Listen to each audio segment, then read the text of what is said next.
I've had to come upstairs because my wife has bought a bottle grinding tool.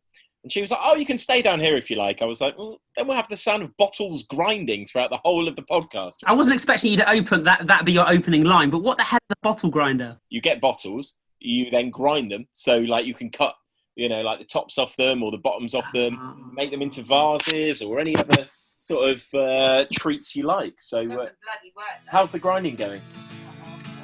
Her arm hurts. It's not going well. This is the Sheer Isolation podcast. It's presented by Kieran Moore and Jon Ponting. So welcome one and all. You are watching or listening to the Sheer Isolation podcast. Thank you for joining us once again. We've got another guest lined up for today. We've got some more music lined up for today. You know the format by now. You've watched enough of these, I'm sure. Who have we got coming up today, Kieran? We have Jack Clothier, who is the numero uno head honcho of uber cool Alcopop records. For those who aren't too familiar with Alcopop records, what makes them stand out? They're quite Indian and unique, aren't they? Quite bespoke. Yeah, indie, art pop, art rock, anything that's a bit cool and underground. There's some of their recent successes have included Foreigner, Art Brut. They just do cool, fun stuff. We'll talk to him about some of the stuff that he does because it is actually really interesting in this day and age of digital downloads. How to engage a fan base. We'll ask him about it in a minute, but he does some really cool stuff. So Jack's coming up very shortly, and he's an absolute dude and a fine fellow. I'm hoping he's got a massive beard and facial hair because he was allowed to go to the barbers or anything. So hopefully he'll just be overgrown. We say that we haven't got big bushy beards. I tried, John. I've tried, but it just doesn't happen. You just can't grow; it just comes out your head at the top. I bet like Mr. Potato Head and go, and then it all comes out like plasticine, but it just doesn't happen. But just quickly tell people about who you are and what you do. Cool. So I am Jack. I run Alcopop Records, which is a pleasant thing to do. Sorry. The bottle has been ground. I apologise. Show us. Yeah, it's not a perfect one. It's the first one. So I've seen better bottles. Oh, I've got to be the yeah, it's a good start. Sorry. That's fine. I apologise. We can. What I want to know, is it safe to drink out of? Or is she going to cut it? Rhea, are you going to chug? No, you're going to sand it. Oh, I've got to sand it tonight. It's great news. Yeah. Anyway, show us your dainty glass you're just drinking from, Jack. I know. We were watching Ascot earlier, you see, so I was getting in the champagne glass. There you go. Other than Alcopop, what do you do? So I run Alcopop Records, which is my main sort of thing. We sign bands from across the country. I've been doing that for about, 13 years now. I should know. Right. We celebrated our 10th year on a boat down the Thames with Tellison. I was there! You were there. You were not only there, you were instrumental into the success of the day, Kieran. And to be honest, that day would have been terrible without you. You absolutely nailed it. And I can never thank you enough. So John, I don't know if Kieran told you quite how impressive he was that day. He's not don't tell anyone anything. Do tell. So Kieran turned up and I was like, okay, Kieran, you've got an hour to set up an entire PA rig for 3 or 4 bands to play on this boat.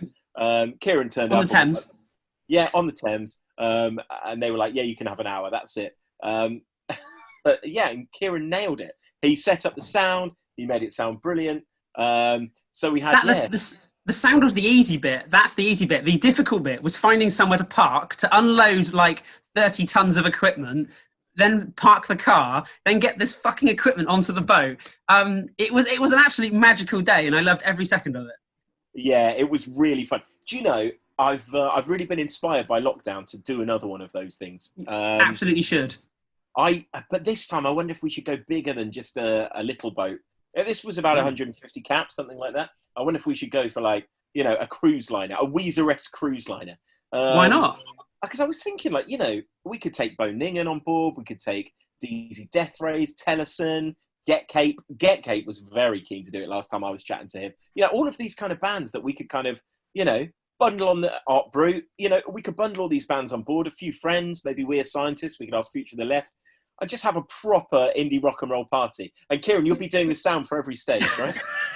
I'm not think I'm that good, to be honest, but yes, let's do it. Well, there's plenty of cruise liners going free at the moment, isn't there? Because they're not out and about doing stuff. So why not? Right. I kind of feel now is the time. They're going to be biting your arm off for that work, that business. Hi, it's Jack from Alcopop. Jack, we've been waiting for your call.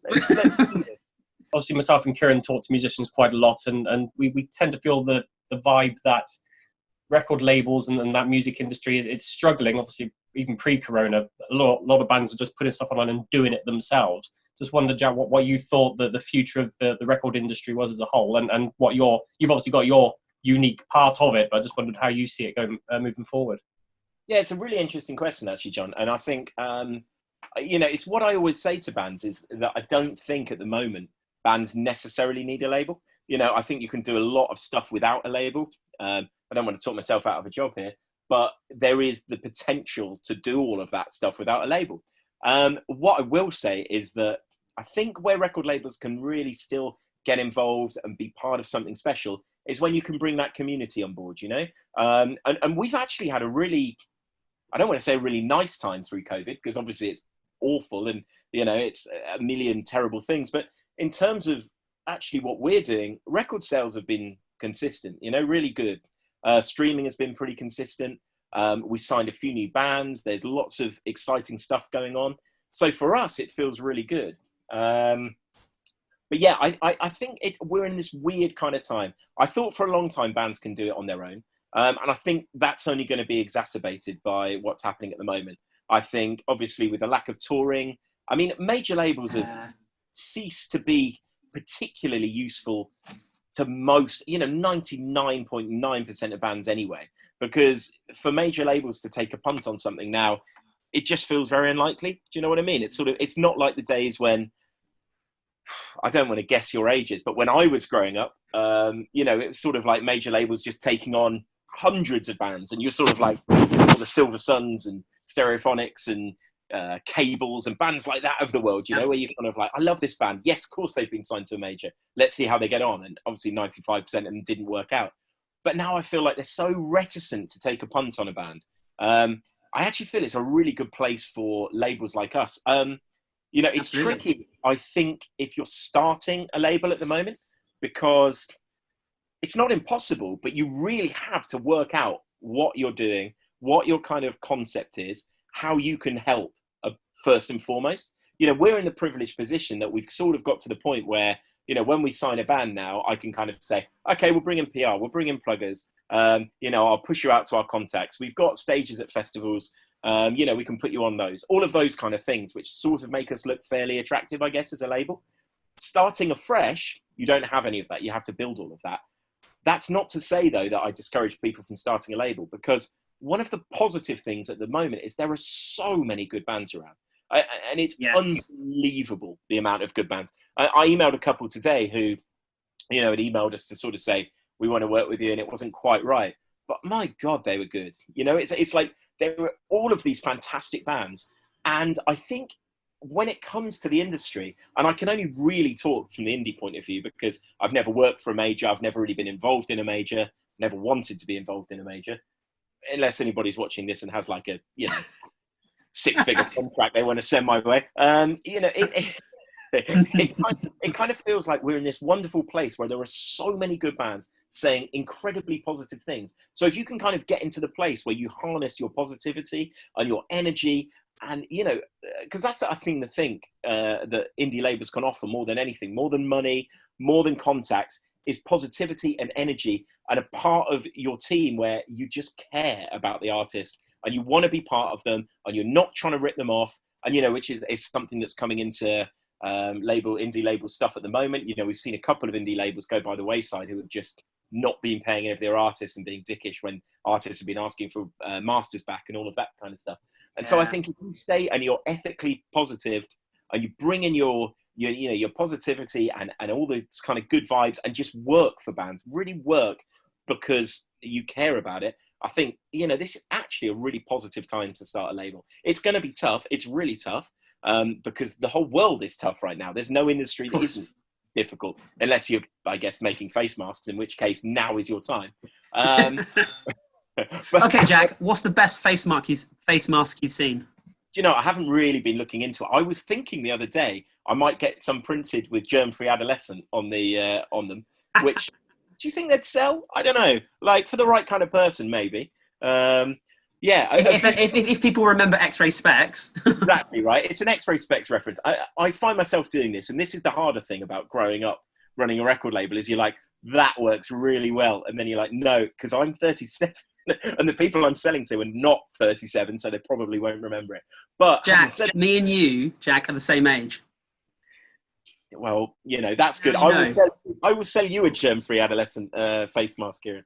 There you go. I'd buy it. I'm just going to stay quiet all the way through this, I think. But you're not much younger than us, John. The way around. John, I had you down as early 20s. There you go. That's very kind of you, thank you. And a liar.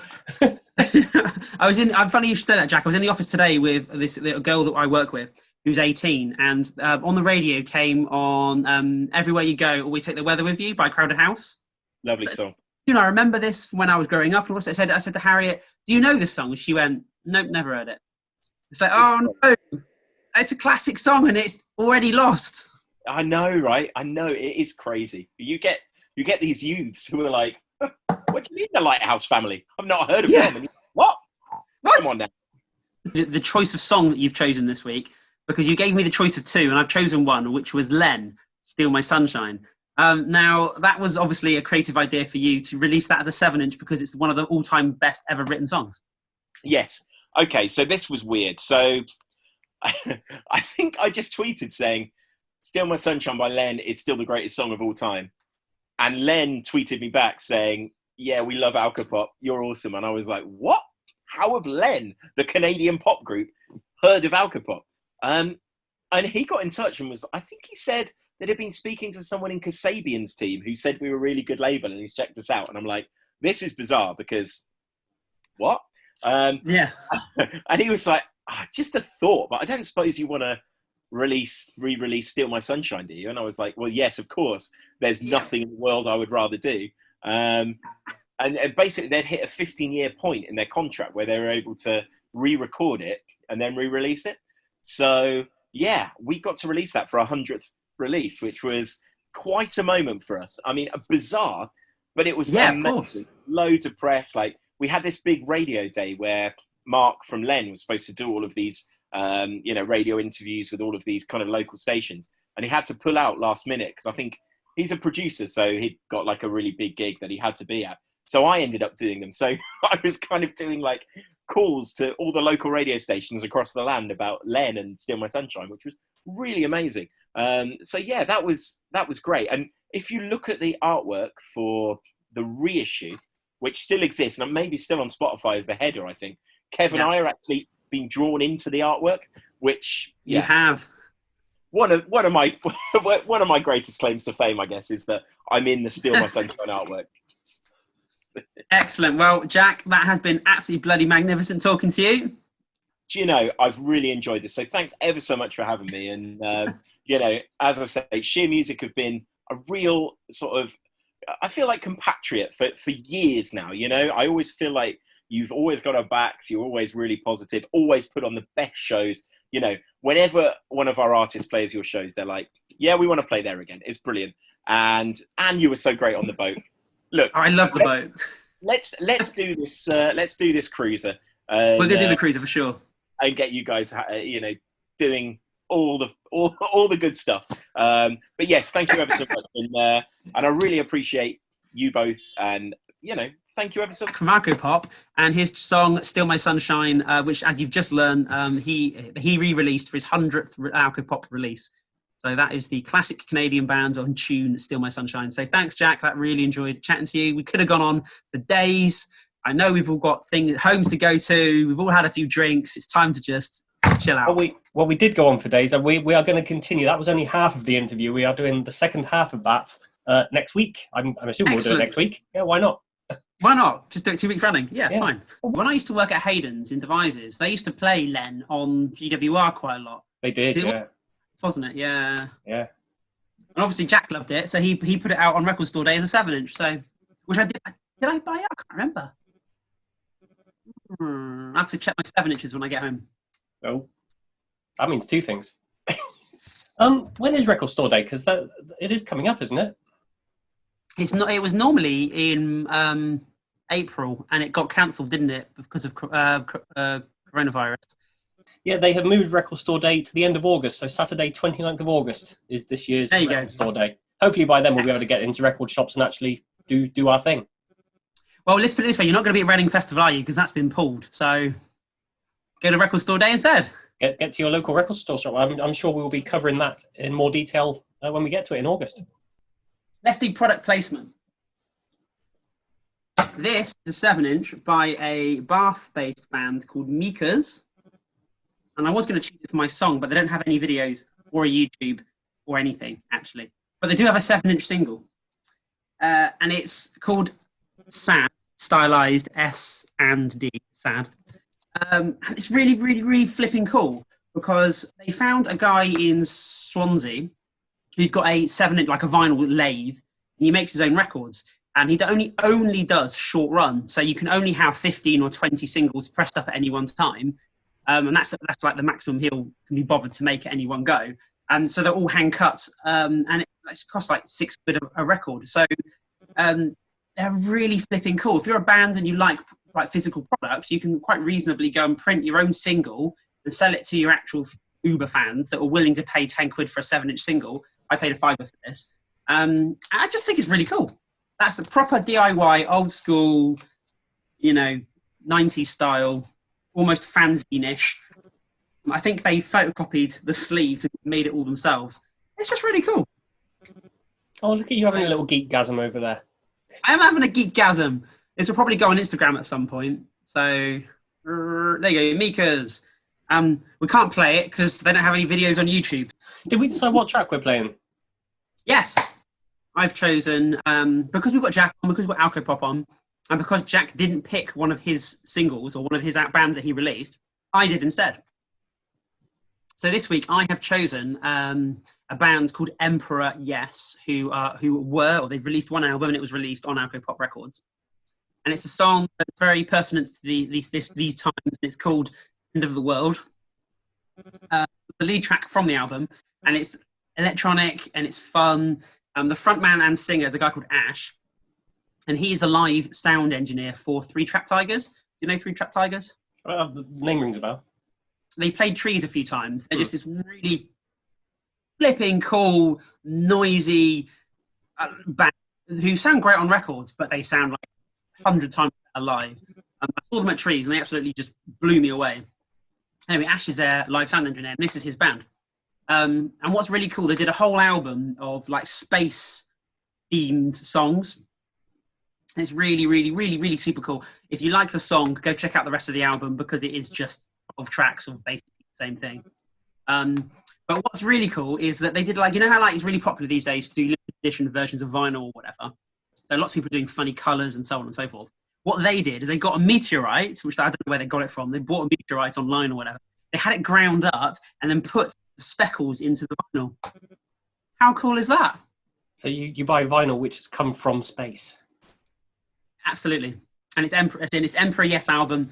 So there you go. That's the song I've chosen, and that's why they played for me in Swindon once.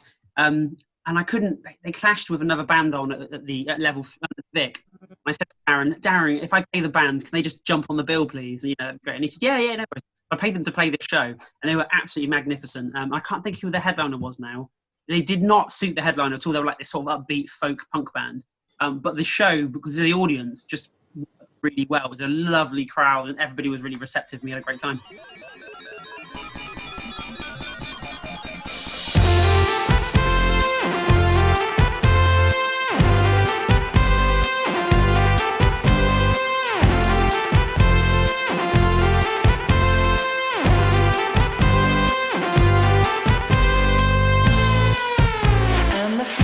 Rain down from the sky,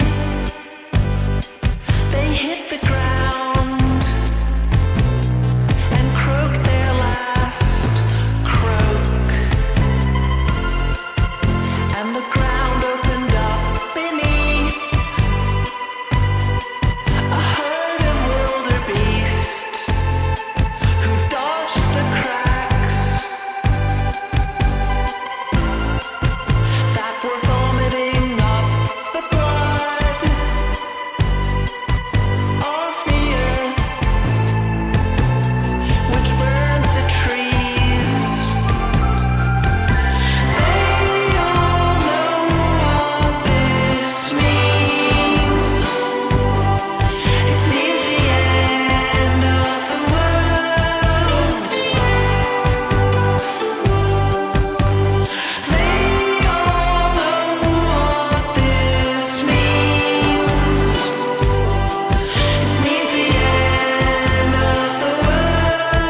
That's how it starts.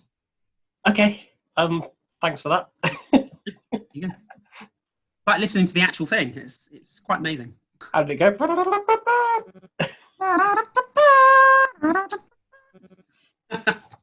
We've got Right. the Zoom orchestra thing nailed, haven't we? That is just how you do it.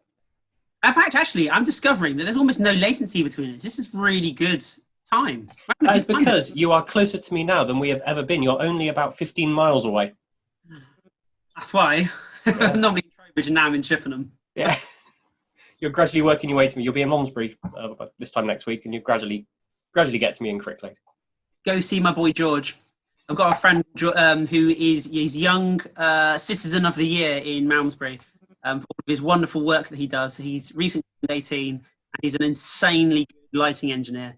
And he got Citizen of the Year award in Malmesbury, which I thought was really sweet. So well done, George. Many congratulations for being so great. He's a lighting engineer. He does Mighty Festival. He does all the ones at Bowood. He's also Mel B's lighting engineer. He's only 18, and I promise he's going to get to the top of the industry. He is going to be just amazing. I'm going to claim that I helped him when he was young, even though I didn't help him at all. He helped me. You know some people, don't you? If any bands or musicians want to get in touch with us, then you can use our email address, which is sheerisolation@gmail.com. So if you've got any new videos coming out, or you've got any news you want to share, then do send it our way. So talking of news, I saw an amazing bit of news in the week, and some amazing photos from a Flaming Lips gig. Did you see this? No, but I absolutely love Flaming Lips. Tell me about it. So the Flaming Lips have taken this idea of being in a bubble quite literally, and they did a live gig in Zorb bubbles. You know, the massive plastic globes that you sit in. They played an entire gig, and the audience were also in Zorb. So they played to about an audience of about 30 people. Everybody was in a Zorb. That you know what, I'm going to have to look this up because that sounds incredible. I do know that the frontman has been entering the Flaming Lips gigs in a Zorb for years. So like the band will come out on stage and then he'll just come at the back of the room and then the crowd will push him to the stage and then he'll get out of the Zorb and get on stage. Mental. They're amazing. Well, they obviously had a few spare Zorbs in the background then to do an entire gig with it. Yeah, it's worth looking up the pictures on that. It look very funny. We need to draw this podcast to a close because we are out of time again. It goes far too quickly. It does. It was an absolute pleasure, John. Thank you so much. You are welcome. Thank you for putting up. I'd like to see what's behind that big white curtain behind you, but I'm sure it's something boring. Really mundane. It's the understage of the Neeld. There's nothing in here. I'm literally under the stage of the Neeld. While there's a council meeting going on above your head. Yeah, pretty much. Well, enjoy being down there like the golem that you are. And here's my workbench. It's got my soldering iron. Where's my soldering iron gone? I had a soldering iron here earlier. Don't lose your soldering iron, that's bad. That's a soldering kit. And here's all the stuff that I'm working on, like tweeters for speakers and all sorts of stuff. Yeah. That's where all the magic happens. I will let you get on with whatever you're doing in your workshop, playing with your soldering iron and doing all those various things. Always a pleasure, never a chore. And we will speak next week. All right. And thank you for listening, everybody. Yes, thanks. All right, bye. Bye.